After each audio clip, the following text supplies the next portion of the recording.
Samantha Mowat. I'm a clairvoyant psychic and a contactee, and if for some reason the lighting in my camera is going up and going down, I have no idea why it's doing that. So please excuse any weird tech stuff. I have no idea what's happening. So I would like to talk to you a little bit about hybridization. I touched upon it earlier in the last week or two, and I started to go into some of the components about it and how it differs from what a lot of people are expecting and really understanding. When we're looking at the hybridization aspect, it's really so different than what people are initially anticipating, in the sense that when they look at hybridization, they think that they're randomly selected. They don't take into account that so many of these beings are choosing to breed people from very specific bloodlines because they like certain genetic traits, such as they may look at one bloodline. Let's say in my case, they looked at my mother's bloodline and they saw all the psychic energy in that bloodline, from having lots of clairvoyance to people who could connect in to talk to dead people, to people who could see into the future, people who could talk to the elementals, and they thought, wow, I really like this bloodline. And then they looked at my father's bloodline and the psychic gifts in his bloodline, and they're like, wow, we really like this bloodline too. What will happen if we combine this bloodline with this bloodline? So in order for them to get from point A and point B and have the 2 points come together to create me, there's a lot of things that are taken into consideration. They look at all the different viable options that are currently being presented with those bloodlines. They'll look at the males and the females, and they'll start abducting them from a very young age, which they do for all of their follow bloodlines. They will take the children from birth until death. And when, pardon me for a sec, I'm probably going to cough a lot, so every time it does, I'll probably just cut that out, so please bear with me. Anyways, so they'll end up following the masculine and the feminine bloodlines, and what they'll end up doing is they will monitor these children. When these children are taken up onto craft, whether it's in an astral encounter or a physical encounter, they will be checking a few different things. They'll be checking the pollutant levels in the children, they'll be checking them for any endocrine problems, they'll be looking at the fertility of them, seeing if everything in their bodies is not only properly formed, but is it healthy, is it functioning properly, is this something we can fix? If we fix this, is this going to be a problem later? They really do take a lot of things into consideration. And that's just looking at the physical component for the breeding aspect. That's not even taking into consideration the fact that they're looking at these people going, okay, well, are they mentally stable? And they will monitor the children with how psychic they are. Are they more telepathically focused? Are these little humans comfortable interacting with the ETs? If so, would they be good for making ET hybrids that are going to be on craft, or are they better for just carrying the bloodline forward and trying again another generation or two with this bloodline? There's a lot of things that really take into consideration with this. And one thing that I've noticed is where I'm in the hybrid program, even though I have a twin brother and another brother and a sister, I haven't seen my other brother or my sister ever in my hybrid encounters. And my twin brother obviously has passed, so of course, pardon me. And of course, with my twin brother, he has passed, so he isn't involved in the hybrid program. He's kind of on more of the ET level, assisting with everything. And so that's where it gets a bit complicated, because sometimes they will choose one or two, or sometimes all the children to move forward with the hybrid program, and other times they will choose not to have it continue with all the children. They may choose ones that are more specifically focused on, let's say, a better investment for their time, energy, and resources.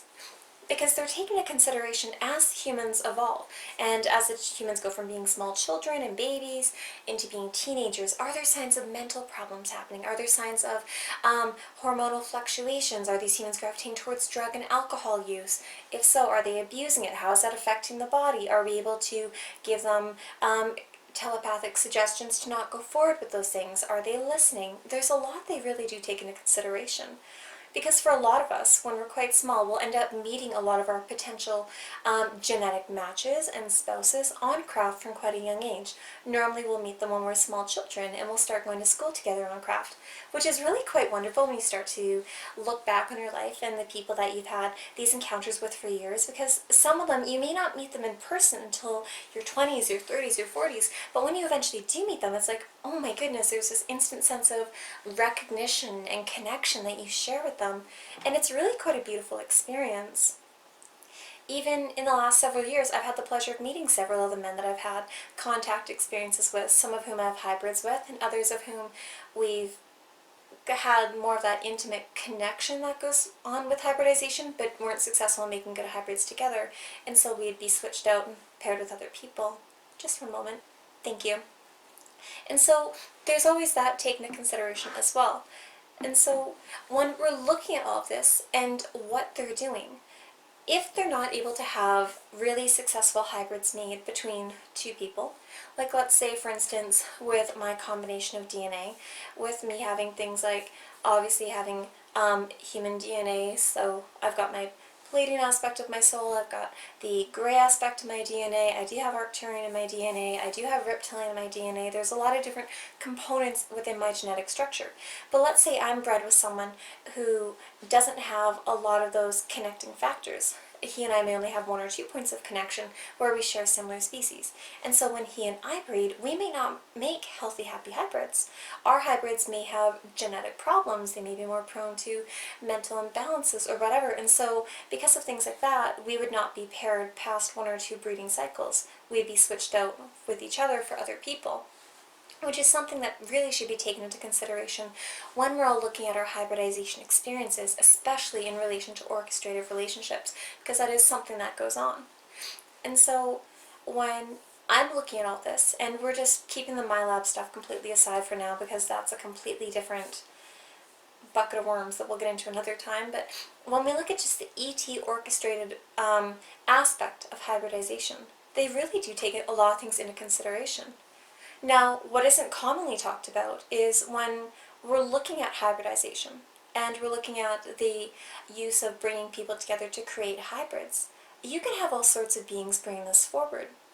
It's not just the extraterrestrial multidimensional component that really tries to bring relationships forward. You can also have members of your soul family who are not currently incarnated trying to bring forward people who are parts of, whether it's your immediate soul family or extended soul family, to come forward to be of assistance to you. 1 second.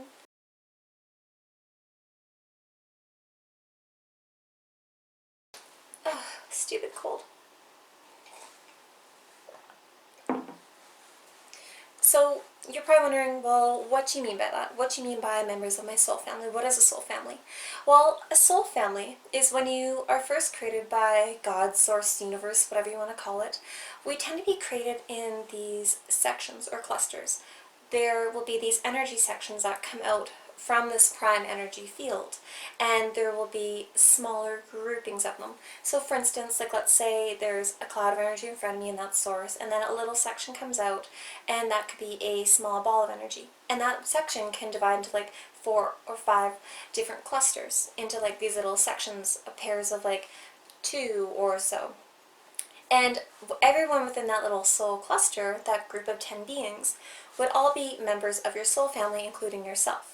So each and every one of those, let's say 10 beings, would be beings you have a good soul connection with. So when you meet them on Earth, you'll have this whole, oh my goodness, I recognize something in your soul. This doesn't feel like a karmatic aspect. This doesn't feel necessarily like I owe something to you or like you owe something to me, but it could be like an instant really good friendship. One of my favorite people in the world, this man that I'll just call, see, he's so wonderful. He's one of my soul family members, and the first time that he and I ever talked on the phone, instantly we both recognized, like, hey, oh my goodness, this is totally part of my soul family, and we were just so excited, because there wasn't that romantic aspect, there was just that sense of recognition on a vibratory level that this is someone whose vibration is very similar to my own, who has a vibrational frequency not only that meshes well with mine, and whose is similar to mine, but there's that sense of connection. And so, although he is currently incarnated on the planet Earth, he's not one of the ones I'd be talking about. I'd be talking about the ones that haven't chosen to incarnate onto the planet at this time. Those are the ones who would be influencing the members of the soul family down here to find one another, to give each other that support, that connection. And so, with members of our soul family, some of them we will have romantic ties and connections with. And that's where it gets interesting. Because when you look at these beings who are not incarnated, who are also having influence and providing you with signs, synchronicities that are leading you towards other members of your soul family who you do have these romantic and platonic connections with. Not only for the support aspect, but because they would like to have those vibrations coming forward to make healthier relationships for you. When you're in a relationship, which a lot of the people that we have hybridization with, quite a few of them will have karma with, because there's that sense of connection, familiarity. It's easier because almost all of us have karma with other people, and we typically have a lot of karma with a lot of different people. So it can make it easier for some of these beings when they're trying to place us with other contactees to have ones like, oh, okay, I see in the 17th century you were married to that person. And pardon me, thank you. And I see that you were married to that person 17th century, and you two have karma together because this one cheated on that one, and this one left. And so, there's an unequal distribution of energy, and there's still those romantic feelings there. So we're going to see these two humans, and they're about the same age, and we're going to have them being abducted together from the time they're young, and we're going to make it so that they are feeling this point of connection to each other. And because they're similar vibration-wise, we're going to see if they can make happy, healthy hybrids. And so there is some of that aspect that goes on with some of the different ETs, where they'll abduct the humans and they'll look for ones where they do have karmatic connections. One thing I have found is that with quite a few of the gentlemen that I had love bite experiences with, whether it was ET orchestrated relationships or even quite a few of the men that I've had hybridization experiences with, we did have karma together. We knew each other on past lives and in several occasions. I had been married to some of these men, and other ones we had been really good friends or we worked together. There's a lot of different aspects where you can have karma with someone. It's not all romantic, but if you do have romantic past lives with someone, it does make it easier when you find yourself in a somewhat catatonic state on craft to have that sense of connection and for the two of you to sleep together, because you recognize something in their vibratory field that helps you to connect to them so much faster. And so what I was talking about earlier, when I was talking about how these ETs will follow the mother's bloodline and the father's bloodline, and for a lot of us, when we look at the fact that, I'm just going to be completely honest with you, when I look at my own lineage, and I can look at my parents' relationship, I can see how that was an orchestrated relationship. I can see how my grandparents on both sides were orchestrated relationships. And I can see the same thing playing out with my cousins, with my siblings, stuff like that. Because you start to see the patterns that come into place. You start to recognize these certain signs, more than anything, of familiarity, I guess. So, what do I mean when I say that? Well, I mean a couple different things. One, when you look at an orchestrated relationship, it tends to have a bit of a pattern. You will meet these people. There will be this instant sense of recognition, this all-consuming, crazy, romantic love that tends to come forward with them, and then it tends to shift around. You tend to really connect into them very, very quickly, but you also start seeing them in abductions, you start seeing them in your dream state, you start having telepathic connections with them and energetic connections with them. And so when I've talked to some of my own family members about what drew them to their spouses, and when they're talking about saying, you know, I don't know, there's just something inside me that felt drawn to them, this pull towards them. For me, that's an instant little like, wait a minute, gotta pay attention here, something's going on. Because to me, that's normally something that you'll see with orchestrated relationships. And now, orchestrated relationships aren't always a bad thing. One of the relationships that I'm most grateful for in my life has been orchestrated and was brought forward from not only extraterrestrials and multidimensionals, but also from angelic beings and light beings. So there can be a whole gamut of beings working together to bring forward a benevolent and positive relationship for you. But you do really have to pay attention to what beings am I seeing most commonly in my abductions? Who is it that is giving me this information? How am I being treated? How is the other person being treated? Am I feeling drained after these abductions? Am I feeling more invigorated? Are they taking care of me? So there's really a lot you have to take into consideration with this. One thing that I have found when I've looked at the whole gambit of my relationships and the hybridization aspect of it is, depending upon who it is that I'm encountering, they tend to try to have influence and say over who it is they want for me to be with. So, for instance, when I've gone through periods of time where I have a lot of reptilian encounters, and some of the reptilians I deal with are lovely, and some of them not so lovely. But for the ones that are more attempting to be influential as to who it is that I'm having this connection with, they will tend to show the same male over and over. They will show him in human form, and occasionally they will show his reptilian form. And, you know, it can be kind of frustrating when you're going through this, and you're looking at this dynamic of find yourself, for instance, in an encounter, and it can initially look like a vehicle to you, or as it did to me, pardon me. I'll just explain the encounter from my perspective instead of third party, because that doesn't make any sense. But so I found myself in an encounter, and it was interesting because I found myself in what looked like a vehicle, and I had this man's head on my lap, and yet beside me there was a large male reptilian being, and he was in his full skin. He wasn't bothered to cloak or anything like that, and he was sitting upright. I remember that as I was sitting beside him, his shoulders are like way the heck up here when he's sitting, and then his head's like way up there. I'm like, okay, I feel kind of tiny by you. And then I looked down, and by the way, this was a really nice black reptilian beside me, and when I looked down at my lap, there was the head of, like, a man's head on my lap. And as I look into this man's eyes, I noticed that although his face and his body appear to be fully human, this man had two golden eyes with slit irises. I remember thinking that he had such beautiful eyes, but I remember feeling almost hypnotized by them, and almost as though it was changing the way my mind was working, like there was something shifting within my thought pattern as he was projecting these thoughts, images, and things into my head.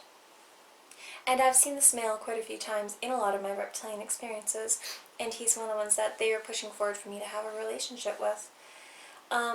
Whereas in other experiences, I talked about a really dear friend of mine who the Greys were quite fond of. I think I mentioned it last time.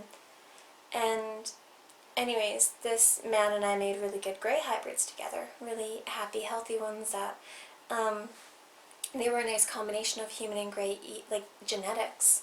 They looked quite human, yet they did have a lot of the components of the Greys in their biological form. And so with this man, it was interesting because, okay, I'll just recap the encounter anyway. We were living in Mission at the time, and I remember asking the beings that I work with before I go to bed, okay, I'm confused. Am I supposed to be with this person? Am I supposed to be with that person? Am I supposed to be with my husband? Am I supposed to be with this other person who I keep seeing in my encounters? Because I wasn't really aware back then about how these beings can try to influence who the heck it is they want you to be with. And so, of course, without thinking, I didn't put up energy protection before I went to bed. 1 second. I didn't put up energy protection before I went to bed. Rather, I did something, you know, a little bit naive looking at it now. I simply sent the telepathic message to all the beings I work with saying, could you please tell me who the heck I'm supposed to be with? I am so confused by all this. I don't know what to do. And, of course, our marriage was in a really bad place at the time. And so, as I was laying in bed, reading one of my books, I remember seeing beings walking around my room. And that can look kind of funny sometimes, because you'll see almost like fragments with your physical eyes, especially when you're clairvoyant. So a lot of you might have this happening, where you'll see like a section of a head and a body several feet away from you. You'll see it like move, and you'll only see like this little section of it, and you'll see it a moment later, it'll be like over here. And I remember seeing a being that was like kind of this whitey gray color, kind of walking in my room, and I remember thinking, oh, okay, I'm probably going to be taking it soon. Knowing that because it's just outside of my vibrational frequency, it's more likely to be a physical encounter that night where it just comes through into the room and takes me up on a craft. And so no sooner had I closed my book, put on my bedside table, and turned off my light, that I found myself a moment later in an encounter. And I saw the image of me in a car, and I remember it was a black car. And the man was driving. I remember never actually looking at him during this, which is kind of funny. And as we're driving, I remember noticing that it looked like British Columbia. It looked like there were these like deciduous and coniferous trees, really steep hills. I remember seeing that it was nighttime and we were on a road that was 2 lanes, like just one going forward, one going the opposite direction. I remember being okay with the fact that he was driving, which is kind of funny. And as he and I were driving, all of a sudden I started to feel this intense ET energy all around us. I felt this energy like it was all around outside. And I remember looking out the window going like, where are they? I can feel a craft. Where is the craft? I can feel the ET energy. And, pardon me. And so a moment later, I remember telling him to stop the car. And when he stopped the vehicle, I got out of the vehicle and I left my door open and I could see the headlights of the vehicle just pointing straight forward. And I left my door open and I walked around to standing in front of the door that was opened. And I just stood there for a moment. And as I did that, there were these dozens of beings. There were small ones and tall ones. There were I think they were whitey gray color. If I'm not mistaken, I'd have to check my notes because this was several years ago now, but they came out all around us in this encounter. And they were giving me their support, saying that this was the one that they wanted me to be with. And so I remember the next morning, after I'd been put back and I was home, I remember going, well, that didn't help. I have no idea who the hell they're talking about. I'm like, I didn't even see a face. And I didn't think to just focus on the vibrational frequency. And so a while later, a couple weeks later, I talked to a really good friend of mine, and he and I went out for lunch. And I talked to him about what was going on and everything else. And this man was the one that I was having a lot of ET abductions with at the time, and he's the one that I was making these gray hybrids with.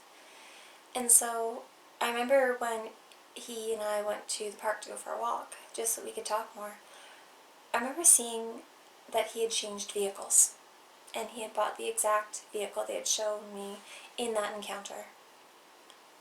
And I remember being so confused by this and frustrated.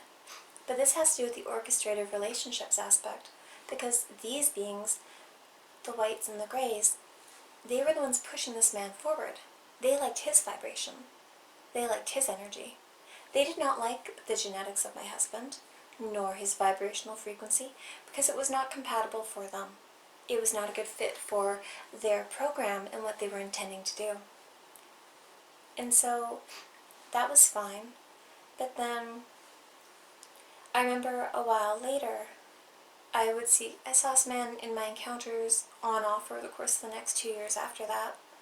And as I kept decreasing the amount of energy that I would share with this person and that he would share with me, they phased him out and brought another one in. So it was really interesting as I look back over my journals, looking at the trends as they're taking place, looking at the energetic aspect, looking at how they shift the vibrational frequency. Now, it's not that these beings had malicious intention towards me. It's just the child that wanted to be born by me, this stubborn little monkey, it's kind of funny because they will often show you images of things that are going to happen in the future and things that are going to be happening in the immediate future about where it is you're going to be living and giving you information trying to help push their agenda forward. And so the reason why I bring this part up is I've had a lot of my hybrids in particular mentioning when they would like to be born, they'll start to push specific males at me. And in one of my favorite encounters, I found myself in the kitchen of, well, the first time I saw the kitchen, it was the kitchen of our last house. And we had never been to that town before, and we had never even set foot on that property. Pardon me. And so what was kind of funny was I found myself standing at the kitchen sink, and all of a sudden I'm doing dishes. I'm like, ugh, I hate doing dishes. And so I'm looking outside going, oh, those are nice trees. I think those are birch trees. Oh, the sun's setting. Oh, it's autumn. That's kind of weird that's autumn. Like, I'm pretty sure it's January, but why does it look like autumn? And then all of a sudden, I look outside, and there's a woman who I knew was my midwife, and a woman who was masquerading as my mother-in-law, and another being that was masquerading as my husband. And all of a sudden I start getting these intense labor pains. And it was really interesting because when you're in these encounters, you can get these body sensations that'll give you the feeling of you giving birth. And so all of a sudden I reach my hands down to my dress and I put my hands between my legs and I catch this little baby who at first looks like a gray. And as I'm looking at his large black eyes and looking into his beautiful face, I remember him sending me this telepathic message of, I don't care who the father is, pick one. Because at that point they had been presenting numerous males to me over the course of a couple of years, trying to get me to pick a more suitable replacement. As I talked about in the last video, about the fact that they had been presenting different males to me, trying to get me to pick somebody to continue having more children with, that was exactly what this being was making reference to. He wanted for me to find someone who would be a better genetic match. And so I remember when I looked at him, I remember his appearance didn't bug me. Seeing this gray hybrid baby come out of me really was no bother. What bothered me was the fact that I could see him and he was naked and it was cold. And so it was kind of funny because one moment he's wearing clothes and the next I had wrapped him in a blanket, and I remember seeing him in a onesie and he was all bundled up. I remember looking at him and asking him, is your name Shaman? He looked at me and he's like, no. And he really did not like that name. But the thing with these hybrids is they will present images to you. He did end up telling me his name, which is wonderful, and I'm not sharing it on here because it's the name of my next child, but he ended up telling me a lot of things in that moment.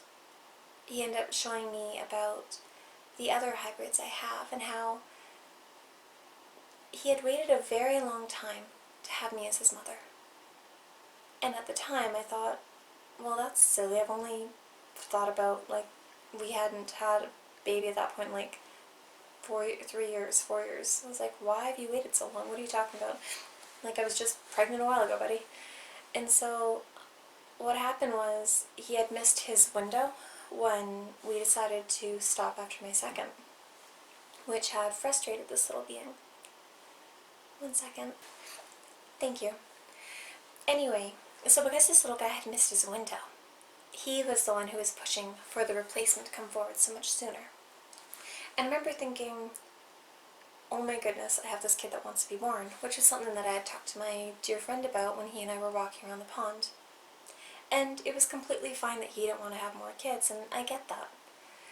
But one thing I found with the hybridization aspect, especially when they're looking at who it is they're considering breeding you with, every single man that I have been bred with, when I've gotten to know them and really got to know who they are on a deeper level, they're all psychic. Every single one of them had different psychic gifts. Some were more telepathically focused, more claircognizant, others are more clairvoyant, some are really good at remote viewing, some are really good at astral projection, others are really good when it comes to telekinesis and shape-shifting. And so the reason I bring this up is the different genetics found within the different ET and multidimensional races seem to have higher capabilities when it comes to certain psychic traits. Now, as to why that is, I have no idea. But I think it could have to do with how their own species have evolved in the worlds and throughout the universe where they're from. So what I have come to realize with all of this is there seems to be certain genetics that seem to be better at breeding with others. I'm not sure if it has to do with the percentage of these genetics or if it has to do with certain genetics not really being compatible really at all. I'm not positive. I'm still trying to figure that out. But a few of the things that I've noticed with this and how it's really changed is with all of these men, a lot of them had more of an indigo-y color in their aura. They all did have very healthy, vibrant auras. I would say half to 2/3, somewhere in there, already had their own children, with only the odd ones not already having kids, which is interesting. And even in my most recent hybridization encounters, the man that I've been bonded and paired with, he doesn't have children, but they've checked him and I several times, and we've made happy, healthy hybrids every time. So it's really quite interesting when you look at the way this is playing out, and you take into consideration the genetic component with this, because on a psychic level, on an energetic level, that is something these beings really take into consideration. The reason why all of these hybrids are not just made in test tubes, and they don't just collect all of your ova and sperm, be like, okay, let's just abduct them once, take it all, they're good to go. Because there does seem to be something to do with the genetic component that has to be activated, the vibrational compatibility on an energetic field between the male and the female has to be within a certain range. That way they seem more compatible, that way their frequencies, it's almost like if their frequencies are not compatible, then it doesn't seem to make the children in the same capacity, and it also helps, from what I've noticed. Let me explain something quickly. It helps if they have some form of either romantic or love-based feelings for one another, because there seems to be something to do with that love energy, that connection energy, that allows for the hybrids to thrive. When I was on craft several months ago, I found myself in a room, and I don't quite know how I got to be there, but I was standing there, and this being passed me a garment. She passed me a really pretty white dress. I remember looking at it going, why are you passing me a dress? This isn't what I normally wear. It's not the outfit that goes from my neck, down to my wrists, all the way down, and form-fitting, covering my feet. This is not surgical wear. This is not something I would wear if you're operating on me. This is not something I would wear if I'm being returned home. It's not my normal clothing. And she told me again, put it on. And so I put on this dress. I remember just like running my hands down the dress and just feeling it going like, huh, okay. And I remember looking going, well, this is a white dress. And it was very close to the body, very form-fitting, quite, I would describe it as a sheath dress, so S-H-E-A-T-H. I remember thinking like, this reminds me of a wedding dress, why am I wearing this? I'm like, I've never tried on a wedding dress before. And so, anyway, I put on this dress, and I remember we walked past these other people, and she's taking me through this room. And I remember there was one man that I knew from several of my encounters. And he was not a nice man. He's not a good man. And because I could recognize his vibration, I remember being so distraught being near him because I did not feel safe. Even though he was someone who was included in the breeding program because of his genetics, I knew he was someone that was very dangerous to be around. And so, because of this, I begged the being to take me somewhere else, make it so this man could not see me, hide me, do not allow for me to be anywhere near him, because I knew that he was someone who was quite violent and quite mean. And so, because of this, I remember she took me to this other room, and when I walked into this room, I remember knowing there were other beings. And I remember recognizing a vibrational frequency in that room. And then everything started to go hazy. And the reason I bring this part up is because when you go through hybridization and you're having these connected relationships forming with people, you'll often go through something that is known as bonding and pairing. And so the bonding and pairing process occurs over the course of, typically over the course of many months, weeks, years. In my case, I've been on-off bonded and paired with this one gentleman for a few years now. The first time I believe he and I met was, I think, about 5 years ago, and we've only just more recently became more conscious of the contact that he and I are having. But it was over the course of about 12-18 month period, I think, that I started to find myself on craft in these really weird encounters where I was suddenly wearing this white dress. And it was only more recently that I realized that it had to do with the bonding and pairing ceremony that he and I were going through. And so, in one sense, it can be good because he and I do make these really wonderful hybrids. We're able to make hybrids of a few different races. and they've all been successful so far, which I'm very pleased with that. I'm quite happy that my children are succeeding and doing well, not only on a health level, but on a cognizant level, on a psychic level. But when you look at this, and you look at the aspects that are being involved with it, you know, for a lot of us, we have a tremendous amount of love for the people that we have these hybrid children with. Some of the men that I've had these hybrid children with are ET. They are not on Earth. And although I do not know their names, I've recognized their vibrations. I've recognized them when I'm near them. But it's different because depending upon the point of connection that you have with these people, that can determine how much you not only care for them, because that goes back to the whole soulmate and soul family component. A lot of these men, yes, I had karma with, which doesn't mean that they're part of my soul family. It simply means we've had incarnations together. Whereas a couple of them,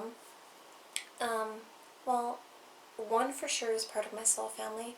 A few of them I've been married to in previous incarnations. Others we've just been abducted together for so long that we've recognized each other's vibrations. So even in the case of one gentleman, he and I were abducted together from the time we were kids. And it's kind of funny because I've lived all across Canada from one end to the other and back again a few times now. And it doesn't seem to matter where you live in the world. When you are having these abductions with the same people over and over, it doesn't matter if he's living in Miami or the Yukon or in Greenland or whatever. If they are having you get together from the time that you're small and you're going to craft on school to craft together, and you're learning how to manipulate energy together and how to talk to these beings and learning about the universe and the way the different vibrational frequencies work and the way the auras interact with each other and the way these different frequencies are. It changes the way you connect to these people because you know them on a different capacity than you know any of the humans on Earth. It's, in one sense, much more intimate and more love-based without that perception of judgment. Because quite often when I found myself on school on craft, I would either be in my pajamas or I'd be in clothing that the ETs provided me. And so, because you really get to know these people from such a small age and you grow up together, even though you may never cross paths on more of a conscious waking level, you still know them really well. Because on craft, your psychic abilities amplify. Your ability to perceive the information around you increases to such a wonderful and intense aspect. Think of it this way.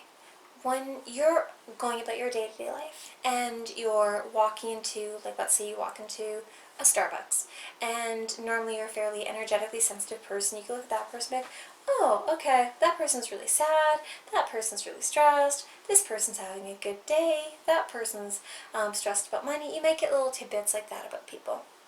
But when you find yourself on craft, it's completely different. Because you'll encounter someone like, oh, okay, that person's really sad, and they're going through a divorce right now, and it's because their spouse cheated on them, and they're worried about money. And this person over here is really happy because they just got that new job, and they're really excited to go on a vacation this year, and they're thinking about getting a pet bunny. I know, totally random stuff. And you'll have these really large chunks of information being downloaded to you about each person, unless they've, of course, shielded their energy system off. That way you can't read into their aura easily in a moment. And the same thing can be said when you're encountering these other people on craft, because some of the people that I've encountered, I would know things about them and they would know things about me just because they could feel it in my vibration, I could feel it in theirs. Your clairvoyance goes into overdrive. When we think about any memory, whether it's one of our favorite or one of our worst experiences, we see it playing forward in our third eye. But when you're seeing it on craft, you can see it with your physical eyes as well as in your third eye, and it's almost like things come to life to a greater capacity, on top of the telepathic information that you're receiving from the people near you as well as the beings. And so, because we have that kind of connection with these people, this form of understanding of their life and your life, they really do notice which people tend to interact better better, good lord, with one another. And because of that, they really take into consideration. And so for me, with one of my favorite people that I had experienced for a long time on craft, I'll just call him B because it's just so much easier, but whenever I would see him when I was little, I remember thinking that he was the person I was eventually going to get married to because I knew him so well, and there's such a tremendous amount of love there. And so several years ago, when I found myself on craft again, and I was coming out of this one room on craft, and I was walking to a hallway, and I remember it almost felt like a building of all places. And the way the energy felt, it felt so magical and so alive and so incredible that when he ran up to me and he's like, "How's school going, kid?" And I grumbled about having a really hard life lesson and stuff like that. And he picked me up and he spun me around. The moment I looked at him, I recognized him on a soul level. I recognized his reddy brown hair, his reddy brown eyes, and everything else. And so, a little over a year ago, I had this man presented to me by a different group of ETs on a more conscious level. And I found myself in the funniest of all settings. And believe me, this all relates to hybridization because they wanted for us to have kids together, but I found myself on craft, and it was presenting itself like a grocery store, and I was in the presence of two little beings that were masquerading as my kids. And I remember having a basket in my arm and looking at these interesting fruits and vegetables, but there weren't prices on anything. There weren't like display tags saying, "Oh, well, watermelons or kiwis or papaya." None of that. It was like the fruit was all just kind of organized, but in these like separate tables and sections. And it was actually quite open to the air, so I should have realized that it wasn't really a store. And so this man walks up to me, he's like, "Hi." I'm like, "Hi." And the moment I look at him and I look into his eyes, I remember thinking, "Oh my god, I know you." And a lot of the memories started flooding back over all the encounters that he and I had, and they came to me on more of a conscious level. Things that had been locked away and stored in my subconscious were being released to me. And so I remember he asked if I wanted to go sit over in this park-like section and go talk for a bit. And he and I did. And we talked for quite some time when a being came up to us, and this being made sure it told me his first name, his middle name, and his last name. And it's kind of funny because, these beings, they're about as subtle as a brick. Because when they want for you to remember something, they will beat it into your head. And he made the point of saying it several times to me. And it's like, "Oh, well, this is BPR." And it's like, "Oh, and it's talking to me about his occupation, and if I had read any of his books, and if I knew this about him, and it kind of gave me an idea of where in Canada he is, which is kind of funny. And, these beings did the same thing to him. They then told him my first name, middle name, last name. They told him what I did for a living. They told him where I could be found and stuff like that. And so it was really weird having them do that, because that was the only situation out of all the encounters that I've had where these beings were so blatant and to the point about, "Okay, well, this is what we want for you to know. This is what we need for the two of you to take away from this." And so it was really interesting having them do that, because it was about 2 months later in another encounter that I had a different being masquerading as B. And I remember I walked downstairs one morning. I remember thinking, "Huh, why am I downstairs?" And all of a sudden I look outside, I'm like, "Hey, it's my neighbor who coincidentally has the exact same name as B." I'm like, and I went to my door, I'm like, "Hi, how are you?" I should have realized that when there was no snow, that it was clearly a being masquerading and a being trying to come to my house. And so I invited this being inside, and I should have realized at that point that I was in an encounter, although I didn't. And this being had made the mistake of projecting the wrong image into my mind of the wrong B. Instead of presenting itself as the man who I had grown up with the reddy brown hair, it was presenting itself as my neighbor, who is not this guy here, but a completely different one who has like brown hair and brown eyes. It was wondering why I wasn't being affectionate with him, why I wasn't being overly love-based, why I was keeping my energetic distance, and asking him, because this being had said, "Do you realize that your taps are stolen?" I'm like, "Oh, that's weird. My taps should be turned off. I don't want my taps to explode," because it gets so cold here it does that. And so Anyways, this being was confused as to why I suddenly was not presenting my energy towards it in a very love-based way. So it's kind of funny how situations like that can happen when you go through love bites and hybridization.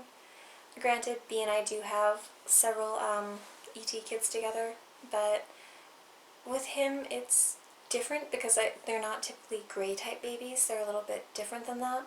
His aren't reptilian either. They're more humanoid, which is kind of interesting. So I'm not quite sure exactly what the genetic composition is when it comes to him. But I just realized that I've been talking at you for a very long time, and I literally just got home today after being gone for a week. So thank you so much for your patience, and I will make there a part 3 to better explain more of the dynamics about this to hopefully give you a better idea.